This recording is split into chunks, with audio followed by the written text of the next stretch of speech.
Okay, how's it going, everybody? So, we're going to read the very last chapter of this book. It's been a while in the making.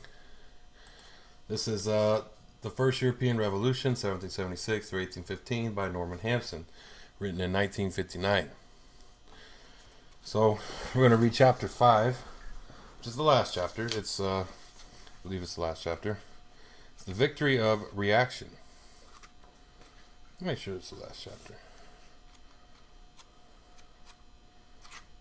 Yeah, I believe it's the last chapter. Okay. Let's go ahead and get into this. The Victory of Reaction. At the very heart of Napoleonic despotism lay a curious paradox. The man who overturned states and imposed the attitudes of the French Revolution on Western and Central Europe was himself attracted both by the traditional panoply of monarchy and by the old nobility. It was not merely that he sought to glorify himself and his family by picking up the discarded trappings of royal pomp, though motives of this kind were not lacking. In 1802, the wife of the first consul was provided with 4 dames du palais, and the Legion of Honor was credited with its insignia, modeled on those of the old Order of St. Louis. 2 years later, when the sometime protege of Augustin Robespierre crowned himself Emperor of the French at Notre Dame in the presence of the Pope, princely titles were also bestowed on the members of his family.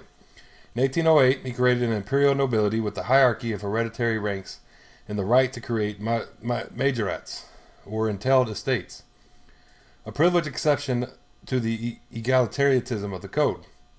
The Habsburg marriage of 1810 replaced the unfortunate Josephine, whom everyone remembered as Barras' mistress, by the representative of the most august dynasty in Europe.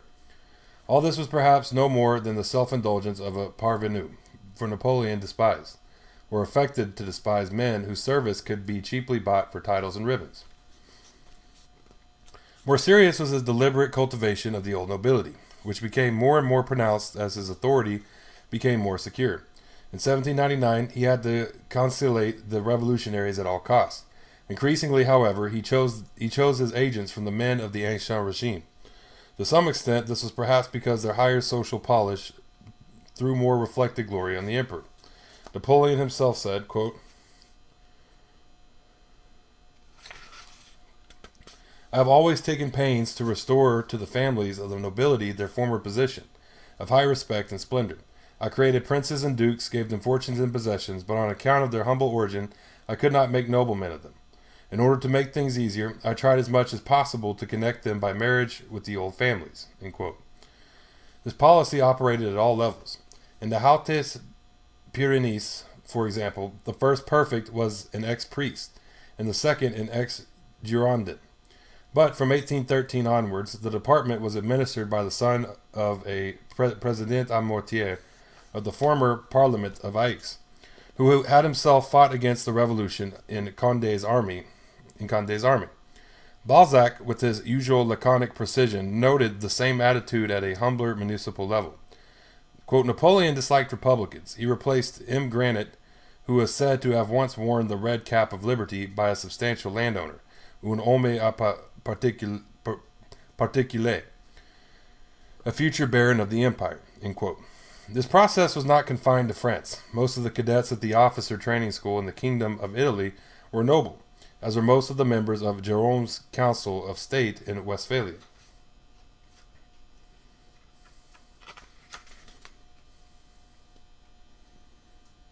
Pretty cool picture there. You have to get your hands on this book to be able to see these pictures. Spain and Russia, popular hatred of the foreigner who burned towns and confiscated crops, produced useful resistance movements, but in each country the decisive military contribution was made by a professional army. This increased the influence of conservative nobles and gave rulers more power to resist popular pressure. The enigmatic Alexander, as we have seen, sacrificed Speransky, and with him the prospects of enlightened despotism in Russia, to unite the nobility behind his person. From 1812 to 1815, the Tsar's attention was largely absorbed by foreign policy, in particular by his attempt to extend Russian influence in Germany. Traces of his old principles were visible from time to time. His German policy at first seemed to imply some concern for public opinion, and the constitution he granted to the part of Poland which he received by the Vienna settlement, was not unlike those Napoleon had drafted for his own satellite kingdoms. From the end of the Napoleonic Wars, however, Alexander came increasingly under the religious mysticism of his intimates and the shrewd alarmism of Metternich, who hoped to use international conservatism to procure for the Habsburg Empire the stability it badly needed. Devious as ever, Alexander took no action against reformist secret societies, quote, secret societies, which he may even have encouraged, but his ministers conducted a vigorous campaign against academic freedom, the liberty of the press, and religious skepticism. By 1820, Russia was committed to a defense of the status quo that was to last for another generation.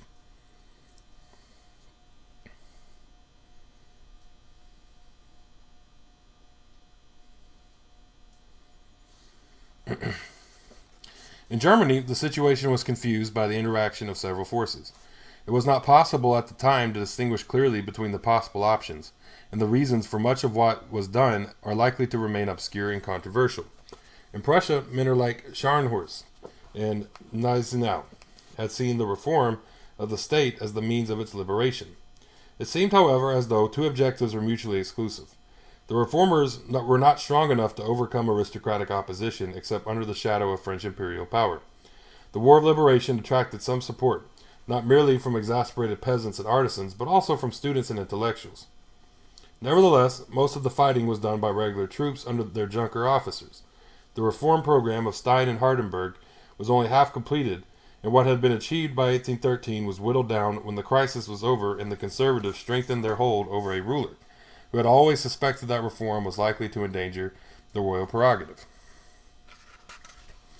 Prussian policy in Germany was dominated by the fact that Russia insisted on the annexation of a good deal of the Polish territory that the Hohenzollerns had seized in the partitions. The search for compensation and, if possible, aggrandizement therefore committed Prussia to the overthrow of the Confederation of the Rhine and to major territorial changes in Germany.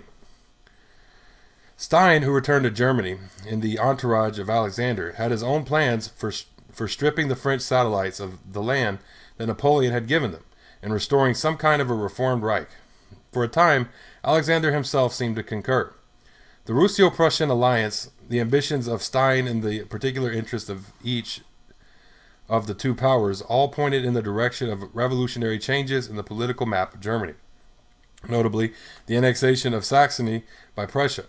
The king and the Tsar were therefore inclined to tolerate the handful of radicals who called for a national uprising and invoked the arguments of popular sovereignty against the minor German princes, although neither they nor Stein had any intention of attempting to unify Germany as a whole, for which in any case there is no general support. Metternich regarded the prospect of Prussian expansion and the extension of Russian influence into Germany as the most serious threat to the political interests of the Habsburgs. From the time when Napoleon's army was destroyed in the retreat from Moscow, he considered Russia to be the main threat to the balance of power. Relatively indifferent to ideological questions, except to the extent that they could be harmonized with dynamic policy, his first thought was to persuade Napoleon to accept a negotiated peace that would preserve the Confederation of the Rhine, including even Jerome's Westphalia, while detaching it from French alliance. While the French emperor rejected the Austrian terms, he ensured the collapse of his own German settlement. Metternich then tried to win the support of the South German states by offering them favorable peace terms that would guarantee their recent acquisitions and, he hoped, discourage them from looking to Russia for protection. These states, as we saw in the case of Bavaria, were enlightened despotisms, à la Française, somewhat less illiberal than Prussia. To conciliate their rulers was to entrench particularism, but it was not to espouse the cause of reaction. The final settlement that concluded the war came nearer than most peace treaties to restoring the status quo ante.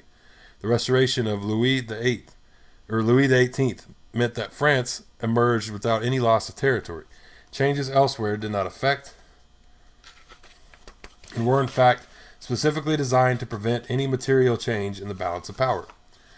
The main transfers of territory were the direct or indirect result of Russia and Britain helping themselves to the possessions of present reformer allies, who then required compensation.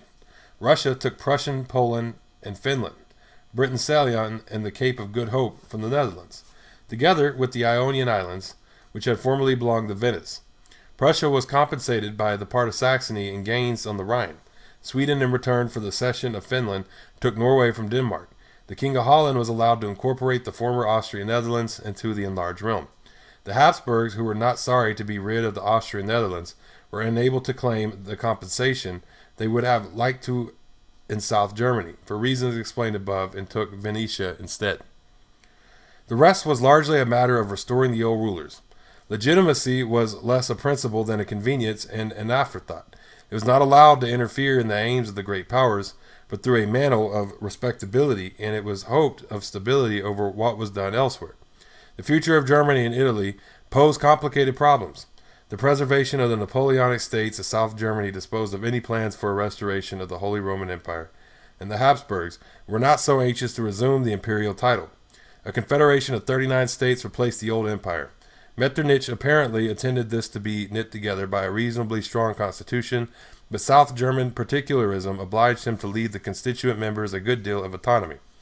The collapse of the Napoleonic Empire in Italy had seen a wild attempt by Murat to create an independent kingdom for himself.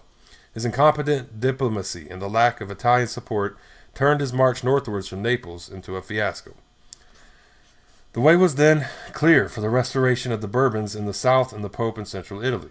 While the north was divided between Piedmont, the two Austrian provinces of Lombardy and Venetia, and a few small Habsburg satellites. Metternich apparently planned an Italian confederation similar to that north of the Alps, but was fooled by Francis I. Too much of a Josephist to concede local autonomy to any of his provinces, and by Charles Felix of Piedmont, who played a part similar to that of Maximilian of Bavaria in the north. Where institutions were concerned, change was more apparent. The Napoleonic Code, with its emphasis on formal legal equality in a secular society, remained the basis of the civil law of much of Western Europe. This was to be of more importance in the future than the conservative reaction which, gathering strength after 1815, gave back to the nobility much of its former influence and prestige. Ecclesiastical states had disappeared, much church property had been secularized, and many feudal privileges abolished. The most significant change, however, owed more to the Revolution than to Napoleon. In much of Western Europe, representative institutions superseded royal absolutism and the antiquated federalism of the Netherlands. This was especially true in France. The charter which Louis XVIII granted to his subjects was, in theory, an act of royal grace which left divine right intact. It was, in fact, as Charles X was to learn to his cost in 1830, the condition of Bourbon rule in France. The charter gave the French a constitutional monarchy roughly similar to that of 1791, although with a much restricted franchise. In some respects, notably the political role of an aggressively ultramontane church, the Restoration undid some of the work of the Revolution. Power and office were entrusted on the whole to nobles, but the institutions of Napoleonic France survived. The old privileged corporations of clergy and lawyers had gone for good, and where the manorial rights of landowners were concerned, the legislation in force was still that of 1793. Political freedom, the right of opposition, and, within fluctuating limits, the freedom of the press, were incomparably more secure than they had been under Napoleon. In Sweden and the Netherlands, there were also liberal constitutions which recognized the right of citizens to political representation as individuals. This was in marked contrast to the diets and estates of Central and Eastern Europe, which were traditional bodies, the organs of a hierarchical society basing their claims on prescription, not on the rights of man.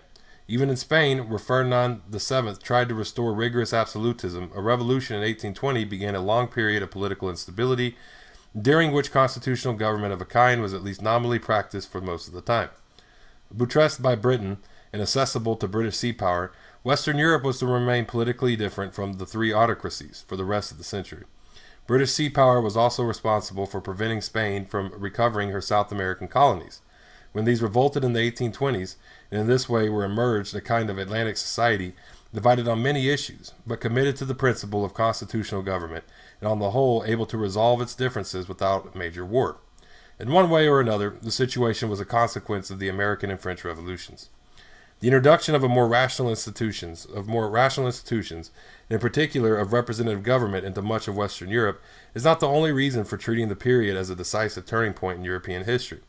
The political map had not changed very much, and on the mainland at least, there had been no economic revolution. Even in the United Kingdom, at the time of Jane Austen, horsepower was measured in legs rather than in pistons. perhaps in part because of the long war that in the British blockade, the Industrial Revolution had made very little progress in continental Europe. This did not shield continental artisans from the consequences of British competition, but it did mean that in the years after 1815, the Industrial Revolution affected the rest of Europe as social distress, rather than as an appreciable shift in the balance of economic power. Nevertheless, a watershed had been crossed, and the post-Napoleonic scene was radically different from that of the 18th century. The difference, however, was one of attitudes and beliefs, rather than of frontiers or technology. The three main schools of thought that had been prominent in the late 18th century had all lost ground, shriveled from philosophical systems into mere expediency, or evolved into unexpected directions. The gap between the world of Wordsworth, Hegel, Rossini, and Goya, and that of Voltaire, Montesquieu, Haydn, and Reynolds, was real and startling. The organic theory of a balanced society that had been elaborated by Montesquieu as the basis for the safeguard of individual liberty against the encroachment of absolutism had become primarily a defense of the status quo. As Robespierre had predicted in 1792, the French Revolution taught the European nobility that it was safer to strike a bargain with its rulers than to unleash revolutionary movements that might escape from its control. At the same time, the attitude towards the past of men like Montesquieu and Burke, which despite its emotive coloring, rested on a basis of hard-headed common sense, gave way to a mystical cult of the Middle Ages, extolled as a repudiation of the present rather than an explanation of how it came to be what it was. In a similar way, the legacy of the Enlightenment dwindled from a philosophy of bienfaisance and bonheur to economic liberalism, the pursuit of efficiency for its own sake and the ruthless subordination of men to things. The Enlightenment had been a movement of protest against dogmatic religion and the enslavement of the human mind by prejudice and superstition. The economic liberals, who took over what was left of the inheritance, still considered themselves radicals and were, in fact, struggling against the conservative inertia of an aristocratic order. But the liberals had become respectable of their brave new world. But the liberals had become respectable, and their brave new world was mainly a matter of increased productivity. Their vision was narrowing in the way that Dickens was to caricature so savagely in Hard Times. Quote, "Facts alone are wanted in life. Plant nothing else and root out everything else. You can only form the minds of reasoning animals upon facts. Nothing else will ever be of any service to them." End quote. It was a far cry from Sarastro and Samuel Smiles. Rousseau's complex and ambiguous message also lost much of its potentially revolutionary social content and tended to survive a sentimental effusion over the simplicity of rural life, self-indulgent yearning for the simplicity of a past that was safely inaccessible, rather than a program of action, and for the reconquest of the present. Insofar as Rousseau had appealed to fundamental feelings in modern man, his influence could not wholly disappear, and it was to re-emerge in the moral socialism and the social Catholicism of the 1830s. But there was no place for it in the Europe of 1815. The predominant ideas which gave their distinctive coloring to the intellectual world of the 18th century had already been challenged before the outbreak of the French Revolution. The new ways of thought owed a good deal to the old, even if they developed in very different directions. It is indeed a misleading, though a necessary oversimplification, to treat them as though they were simple objects rather than shifting and complicated syntheses. The new ideas and the old shared a common stock of scientific knowledge and developed in a similar intellectual climate. To single out particular differences of emphasis is the only way in which one can hope to make them intelligible. But the principle of selection remains subjective, and a different perspective would extract a different meaning from the same evidence. The writers of the Enlightenment, as a direct consequence of their sensationalist psychology, had always stressed the role of the passions, not as barriers to the dispassionate search for objective truth, but as the motive force behind the acquisition of experience. Helvetius, in De l'Esprit, written in 1758, attributed all differences in human attainment to the varying intensity of men's passions.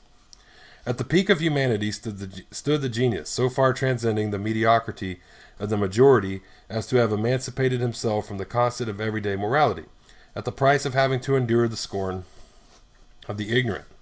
This romantic conception of genius was well established before the French Revolution. Mozel wrote in 1786, quote, "Etiquette now demands that every German court should have its official genius." End quote. This was, of course, to deny the belief of the Enlightenment that, as Lord Chesterfield put it, quote, the same matter occurs equally to everybody of common sense upon the same question, end quote. Diderot and Rousseau had both emphasized sensibilité, and there were others who had commended the emotions as a surer guide than reason to the making of moral judgments and the discharge of unwelcome duties. Both Rousseau and Kant aspired to regenerate humanity by the free action of the self-disciplined individual conscience. Rousseau had gone further and in Du Contrat Social dreamed of an ideal state as the vehicle for the regenerative process, with its volonté générale superior to the fallible and subjective wills of its constituent members. In Germany, the writers of the Sturm und Drang, with the initial support of Schiller and the protection of Goethe, revolted against every form of authority in an anarchic protest against standard of taste and behavior which seemed to them to frustrate all that was the most precious in human individuality. Their world of conflict and destruction was the antithesis of the providential or scientific harmony of the Enlightenment, which had postulated the reconciliation of all differences and the eventual convergence of all honest reasoning and a potential solution to every problem. Herder, as we saw in the first chapter, had already opened up a new conception of human society as at once the product and the agent of its own history, with men's thoughts in part determined by the language in which they were formulated, charged as it was with unconscious meaning and association. His world was one in which difference was not biologically innate, at least culturally inescapable. His world was one in which difference was, if not biologically innate, at least culturally inescapable. Reason itself was a historical variable, and diversity, not unity, was the law of nature. Kant had restated Rousseau's insights in metaphysical terms, and, in the process, drawn up a sharp distinction between, it's a very cool picture,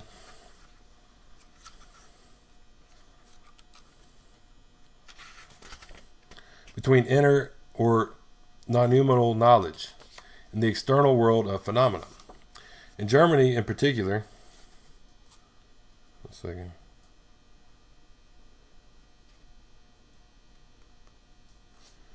where the Enlightenment suffered from its association with princely classicism and the often tactless cultural imperialism of French men of letters, the revolt against the universalism of the classical tradition had made a good deal of headway before 1789.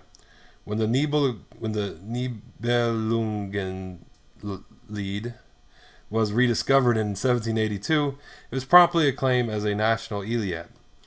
More than one poem commemorated the victory of Hermann over the Roman legions, and as early as 1770, Goethe discovered Gothic art and proclaimed it to be, quote, German. As a cultural force, German nationalism was already active before the first French troops entered Rhineland. The Napoleonic Wars were to give a political coloring to what had begun as an aesthetic movement, but they were not responsible for the movement itself. Viewed in this light, German idealist philosophy and the German Romanticism of the Napoleonic period might appear to be new stages in a process of continuous development. Contemporaries like Coleridge and Benjamin Constant, however, saw them as a radically new departure. Constant noted in his diary in 1804, quote, French philosophy, which recognizes only experimental evidence in the new German philosophy, whose reason is entirely a priori, are unable to not merely to agree with each other, but even to make themselves intelligible to each other. The new intellectual world was at least as complex, as many-sided as the old, in a short essay of this kind, there could be no question of exploring its ramifications. Space restricts us to the briefest examination of two of its main branches, idealism, as developed by Fichte, and a particular form of romanticism. The two movements opposed each other, but both shared a common rejection of the values of the 18th century. Fichte's philosophical development may be divided into two stages, the turning point being the collapse of Prussia at Jena. He began as an enthusiastic supporter of the French Revolution, when he developed Kant's distinction between noumena and phenomena, to the point of denying the reality of the external world and thereby, as he saw it, liberating the mind from determinism. Fichte claimed this to be the philosophical counterpart to the French Revolution, which had liberated mankind from the blind authority of the past. As man melted into mind, however, Fichte took up the latent totalitarianism of Rousseau's Du Contrat Social in metaphysical terms, and the general will acquired a new dimension. The individual, with his right to defer into object, became absorbed into a universal mind. Quote, the individual life has no real existence, since it has no value of itself, but must and should sink to nothing, while on the other hand, the race alone exists, since it alone ought to be looked upon as really living, end quote. In the first years of the 19th century, Fichte might be described as a metaphysical Jacobin. In his exclusive commercial state, he advocated economic autarky, so that a state could shape its own economy in accordance with its political principles. The subordination of economic expediency to political morality led the shrewd observer, Benjamin Constant, to note in his diary, quote, may God bless them, the abstract philosophers, for the Spartan ideas they put forward in the midst of modern civilization, and needs that have become part of our existence. They are maniacs who, if they were in power,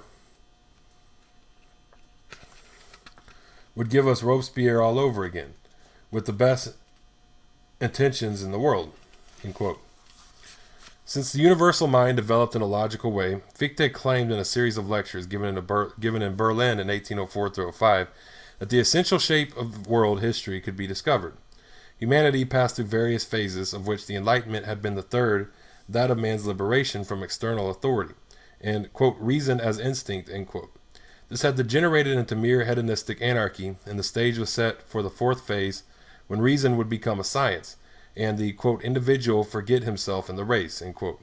The state was now to play an active part in directing all human activity towards the life of reason. Quote, it follows that this institution must be one of constraint, end quote. It corresponded reasonably closely to Robespierre's conception of his own mission.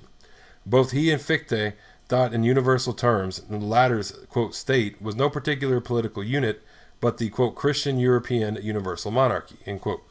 Jena, in the defeat of Prussia, turned the man who had formerly regarded the French Revolution as the cause of all humanity into a German patriot. In terms of Fichte's own philosophy, he had presumably come to regard the failure of Robespierre as proof that France was not to guide humanity to the next phase of its development. The Napoleonic Empire, which he seems to have thought likely to last for a considerable time, would therefore represent the triumphant reassertion of the degenerate Enlightenment. In his lectures to the German nation of 1807-08, he fell back on Herder's linguistic theories to prove that, by reason of the purity of its language, a regenerated German, quote, race could alone effect the necessary transition to the next phase. For this reason, he claimed that, quote, the German alone can be a true patriot. He alone can, for the sake of his nation, encompass the whole of mankind. Contrasted with him, from now onwards, the patriotism of every other nation must be egoistic, narrow, and hostile to the rest of mankind, end quote. In fairness to Fichte, it should be emphasized that, despite his identification of the Germans as the chosen people because of their language, he did add, although it made nonsense of his argument, quote, whoever believes in supersensible culture and in his freedom, and wills their perpetuity, whatever his birthplace and language, is one of our race and will become one of us, end quote. Nevertheless, he had produced a theoretical justification for the subordination of the individual to what he called the race, and for linking the future of the race with the military power of the state, regarding Germans as, quote, the elect of the divine universal plan, end quote. So this part really gets highlighted in whoever read this book before. I just want to take a pause real quick, because, I mean, this kind of is looking like where fascism came from, don't you think? Like, it's kind of like some, you see where maybe like, 100 years later, Nazism comes in, you know what I mean? Talking about the German people. I mean, you got to read, not just the German people, but that everyone will become German. And it's like, isn't this like Hitler? And that what Hitler came up on? So it's interesting. Fichte. I mean, this is the kind of stuff that, brought in fascism eventually. It was a grabbing onto idealism after a century of revolutionary thought. Idealism can't keep up with, human consciousness because it just can't. It can't because not it just can't, but it can't because it's humans haven't explored the outside world to the extent that we have. We haven't explored who other people are outside of ourselves. We haven't explored culture. We're much more conscious of ourselves now than we were in the 1800s, And so, even our social interaction is outside of our body. We examine that, and we become more conscious of it. And, it's like what they're trying to do is find purpose with idealism. It's constantly seeking a purpose within yourself. I have to say, idealists, they want the world to be simple, and they want their brain to be, they want them to be complex, But this is, it's for this reason that, they have dogma about the complexities of the world. They don't want to look into they want things to be simple, and they want things to be, they try to fit the world in their brain instead of fit their brain into the world, right? So, what they do is, with that, but what they fail to do is look at their self as simple. Look at the things that we have in common with animals. Look at like where we come from, why we're here. They fail to do that, which I don't mean to go into a lecture in the middle of reading this, and it's for that reason they have trouble. If you start seeing yourself as simple, the outside, you start understanding the complications of the outside world. It's those become more clear. It's easier to understand those. They're easier to pursue. But when you have idealism, you're constantly seeking a purpose within yourself, and it's just you'll never find it, not on this physical earth. Maybe you could do it after you leave the physical earth, if that's what you believe you do, But do we ever? Who knows? Pretty sure, just to adjust ourselves to the world itself is to see that we've been here forever. And so death is it's what we've done, and it's what we keep doing over and over again. We just won't have the consciousness that we have now, I guess, That's the only difference. Consciousness is a part of the material world. Because, our consciousness is determined by our material conditions.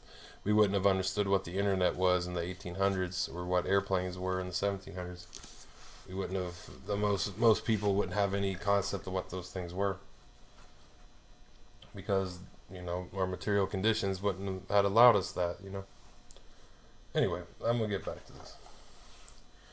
Nevertheless, he had produced a theoretical justification for the subordination of the individual to what he called the race, and for linking the future of the race with the military power of the state, and regarding Germans as, quote, the elect of the divine universal plan, end quote.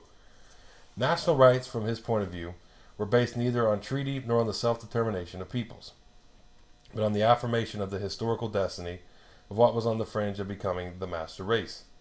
Before it acquired its specifically German orientation, Fichte's philosophy affected Coleridge, who tried to translate its message into a British context.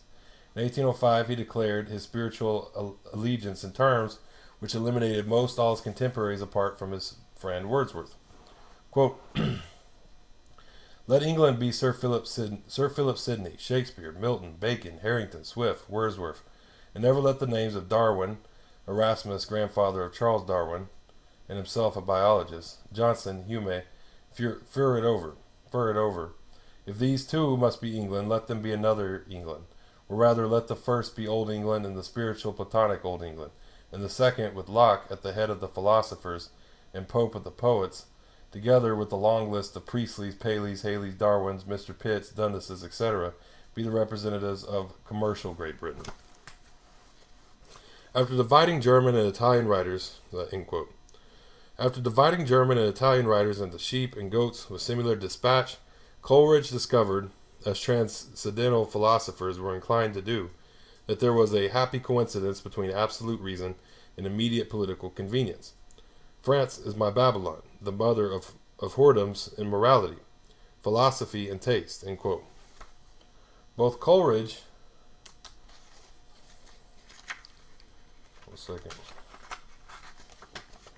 Both Coleridge and the later Fichte found it difficult to prevent supersensible culture from slipping into the kind of xenophobia that the 18th century had despised as vulgar. German Romanticism shared Fichte's conception of the state as an organic, mystical entity which existed for a divine purpose, and not for the satisfaction of what its citizens regarded as their needs. This was to repudiate what had been one of the main tenets of the Enlightenment since Locke's treatises on civil government. Merler denounced economic liberalism as, quote, the most general manifestation of the antisocial spirit, of that arrogant egotism, of that immoral enthusiasm for false reason and false enlightenment, end quote. The Romantics regarded all states as inherently different, but, unlike Herder, they claimed special privileges for the Germans, who, as Arndt expressed it, with more force than tact, were not, quote, bastardized by alien peoples, end quote. Like Fichte, they thought that the individual achieved his personal regeneration by willing self-surrender to the nation.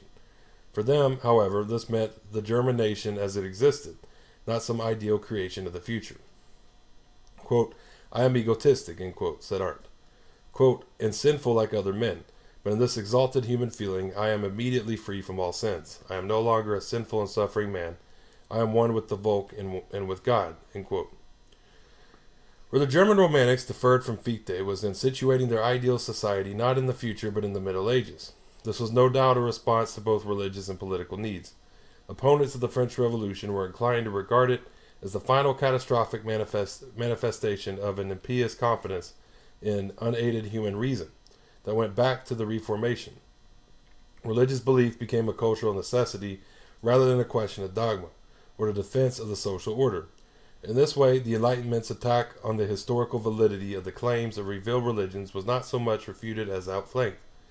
Chateaubriand's attitude to religion was somewhat similar, and the, quote, religious revival of the early 19th century, at least where intellectuals were concerned, rested on a cultural rather than a dogmatic basis.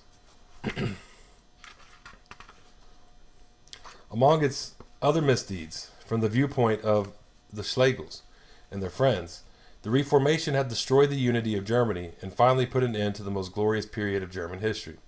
The romantic cult of a medieval past involved the glorification of feudal society and its personal relationships of homage and protection, in contrast to the unhistorical, impersonal, and contractual relationships embodied in the Code Napoleon. William Gerlach wrote in 1810, quote, in my eyes, the most absurd usage is still better than the most reasonable law. Our legislation is content to evoke the spirit of the times, namely the French spirit, but it makes no allusion to the spirit of the people, end quote. Politically, this meant the repudiation of institutions representing men as individuals or as taxpayers, in favor of a hierarchical society, conceived as an extension of the family, where traditionally constituted diets offered their advice to a sovereign who would respect their privileges as they would honor his authority. The Romantic conception of a personalized society corresponded to a human need that economic liberalism disregarded.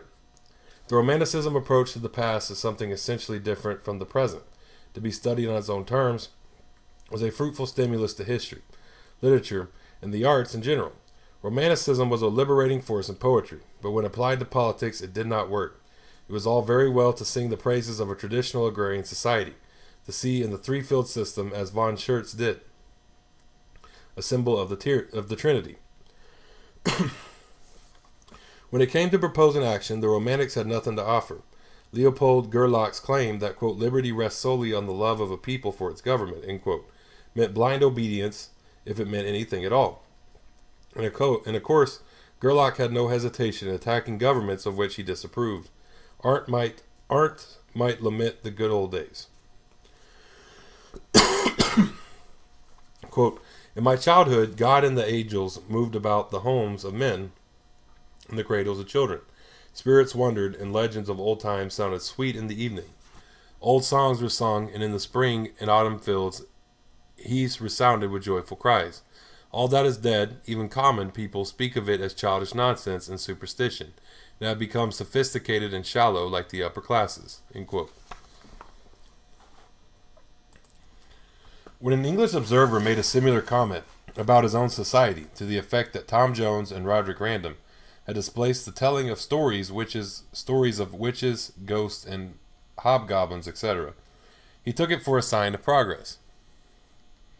He was admittedly himself a bookseller. One could understand Arndt's regret, but there was not much he could do about it.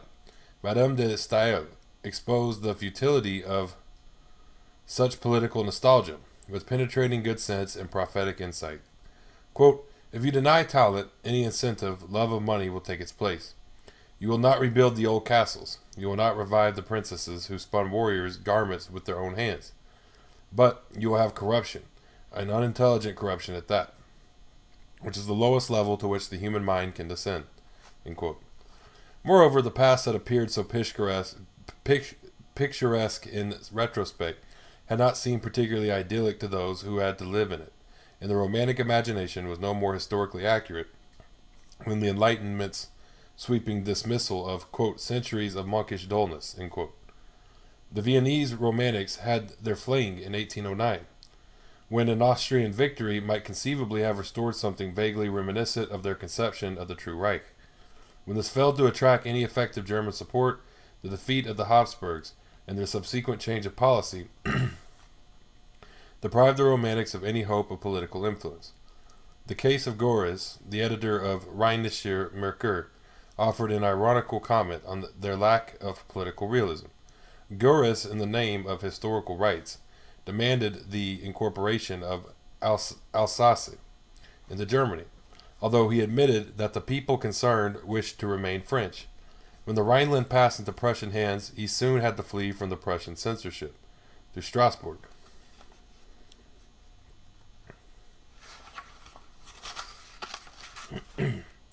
Fichte's philosophy had a very limited public. Romantic conservatives like the Schlegels in Vienna and the Gerlachs in Berlin were political outsiders, not surprisingly, since they had little to offer that might attract bureaucratic absolutists like Francis I and Frederick William III. Effective power lay with people like Metternich in Austria and Vielle in France, hard-headed politicians in constant touch with practical problems. The major problem, to which no one had a solution, was to know on what basis the state should rest and on what principles it should act. Reforming despotism was virtually dead. This was perhaps in part due to the character of the rulers, but also to the fact that the Enlightenment seemed to have led to the French Revolution and a generation of war. There were few who were willing to risk renewing a crisis which seemed, especially in retrospect, to have shaken the very fabric of society. The nobility had learned that to challenge bureaucratic autocracy was to open the door to Jacobinism. The Roman Catholic clergy, profiting from a religious revival that turned former libertines like the Comte d'Artois, the future of Charles X, into bigots, exerted their revived influence in the direction of conservatism and authority. Rulers, nobles, and clergy leaned on each other, and the result was not so much stability as paralysis. To a pessimist like Metternich, this was perhaps as much as one could hope for, since change of any kind, and especially the claims of nationalities to political identity, was likely to upset the precarious balance of the Habsburg Empire. Balzac, the embittered champion of a monarchy that fell in 1830, blamed, quote, les mesquins meneurs de cette grande époque in La Duchesse de Langeais. He reproached the French Restoration with failing to establish any principle of government of his own, whose attractive power might assimilate its would-be opponents. What he called, quote, the great system of British Toryism, end quote. Instead, French nobility, quote, sold its land to speculate on the stock exchange, end quote. Time and again, in his novels, he denounced not so much individual cupidity as a society which, lacking any other values, could only apprentice material gain. Quote, with the loss of the monarchy, we lost honor. With the loss of our ancestral religion, Christian virtue, with our unsuccessful political experiments, patriotism. Now society's only remaining prop is egoism. We live in a century of positive material interests. We are all numbered, not in accordance with our true worth, but with our material value. Instead of beliefs, we have interests. End quote. While the social and political order throughout Europe was condemned to exhausted immobility, the continent advanced towards a period of unprecedented technological, economic, and social change. The Industrial Revolution, already well underway in Britain and to a lesser extent in Belgium, exported unemployment to the artisans of Western Europe before it began to transform the whole structure of European society. Aristocratic and conservative society began to fear the growing power of a new kind of middle class, impatient of the alien and intangible values of the past. In France, especially, where memories of the terror and the ephemeral power of the sans-culottes were tenacious, businessmen feared a social revolution of a different kind. Balzac again, writing Le Médecin de Campagne in 1833, warned his readers of what was to happen 15 years later. Quote, if which God forbid the bourgeois opposition should bring down the social hierarchy, which offends its vanity, its triumph would be followed at once by a battle which he would have to fight against the people, who would see it in turn as a new kind of aristocracy, petty admittedly, but whose wealth and privileges would be all the more odious for being more closely felt. End quote. Economic liberalism, reinforced by this fear of popular revolution, ensured that the social and political response to the extreme stresses of rapid industrialization would be unplanned, frightened, and lacking in humanity. The Enlightenment, with its assumption of providential order rather than class struggle, might well have managed things better. The spread of Romanticism throughout Europe, with its nostalgia for the medieval past and its commitment to the assumed virtues of an agrarian society, led artists of every kind to feel increasingly alienated from the actual society in which they lived, with its emphasis on material gain and its tendency to disregard beauty in the pursuit of utility. Quote, we pull everything down and grow cabbages where masterpieces used to stand, end quote. To quote Balzac again. Writers and artists consoled themselves for their practical irrelevance by rejecting the social and political values of the community in which they lived. For different reasons, the sciences, as they became increasingly specialized and incomprehensible to the educated layman, developed into specialized disciplines of their own, remote from and unsuspected by writers who were tempted to include them in the alien world of mechanism against which they were in permanent revolt. This is something new, and to the men of the 18th century it would have appeared a high price to pay for progress. Taking the period from the American Revolt to Waterloo as a whole, we find that its predominant characteristic was not therefore economic or social change in any material sense. Even the political state of Central and Eastern Europe was not radically different from 1815, from what it had been 40 years earlier. Attitudes had changed more than institutions. The revolution and its extension over much of Europe by Napoleon had broken the continuity of tradition, which had henceforth to be disregarded or reinvented. The principle of the equality of men as free individual units, responsible to themselves and entitled to shape their political institutions in accordance with what seemed to them to be their interests, had been asserted for the first time in modern Europe. Autocratic rulers might deny it, as most did in 1815, but the absolutists were unable to provide any constructive alternative and were committed to an interminable rearguard action, which, at least as regards racial equality, is still in being. In Germany, especially, the attempt to advance beyond the empiricism of the British and French Enlightenment and the reaction against French conquest led to the rejection of pragmatic common sense in the name of either, quote, supersensible metaphysics or emotional self-identification with an idealized past. In either case, provided the basis for a new kind of xenophobic nationalism. Politics, war, philosophy, science, art, and religion interacted upon each other to produce a mental climate very different from that of the 18th century, more tense, less self-confident, hesitating between pessimism and messianic views of a future that would be different from anything that had gone before. These changes were not the simple product of either the French or the Industrial Revolution. They had already begun before 1789, and they helped to shape politics and economics, as they themselves were in turn affected by political and economic changes. It was this combination of many interrelated but autonomous forces that gave its distinctive character to the first half of the 19th century. Okay, so yeah, we have just read The First European Revolution, the entire book by Norman Hampson. Let's see. In 1969 is when this was released, apparently.